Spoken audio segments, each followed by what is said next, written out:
generasi muda, putra putri bangsa, singkirkanlah selimutmu, bangun dan bangkitlah, bersihkanlah pakaianmu, pandanglah ke muka.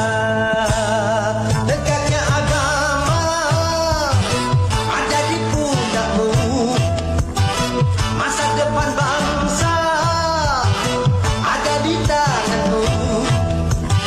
Tonggak-tonggak tua butuh dunia baru. Coba renungkan itu, coba renungkan, coba renungkan itu, coba renungkan, coba renungkan itu, coba renungkan, coba renungkan itu, coba renungkan, dan tinggalkanlah segala bentuk kemaksiatan, dan tinggalkanlah segala bentuk kemungkaran, dan tinggalkanlah segala bentuk kejahatan, dan tinggalkanlah segala bentuk kenakalan, dan tinggalkanlah segala bentuk kemalasan, dan tinggalkanlah segala bentuk kebodohan, dan tinggalkanlah segala bentuk yang hanya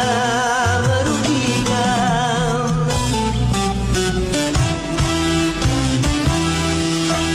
Hayo generasi muda, putra putri bangsa, singkirkanlah selimutmu, bangun dan bangkitlah, bersihkanlah pakaianmu, pandanglah ke muka.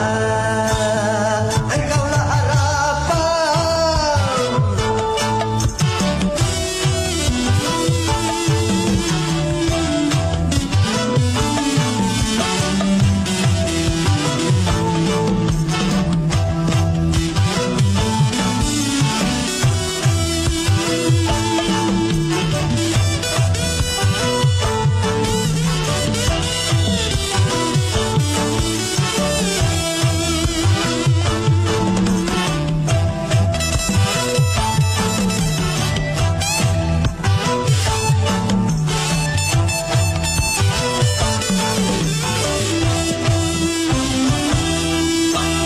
wahai generasi muda, insan beragama, tunjukkanlah bahwa Anda berakhlak mulia.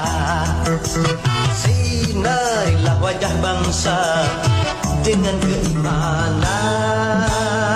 Siapapun Anda, mari amalkanlah, jangan cuma kata, mari nyatakanlah, agar citra bangsa harum dan mulia. Mari kita amalkan, mari amalkan, mari kita amalkan, mari amalkan, mari kita amalkan, mari amalkan, mari kita amalkan, mari amalkan. Jadi pejabat, jadilah pejabat yang takwa.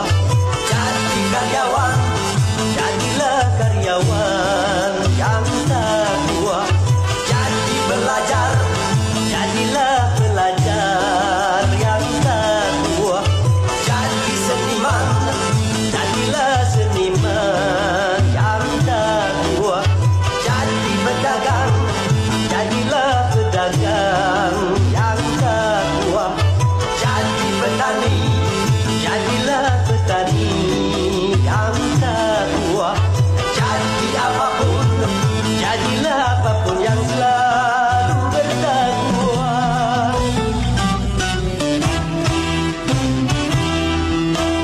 Wahai generasi muda, insan beragama, tunjukkanlah bahwa Anda berakhlak mulia. Sinarilah wajah bangsa dengan keimanan.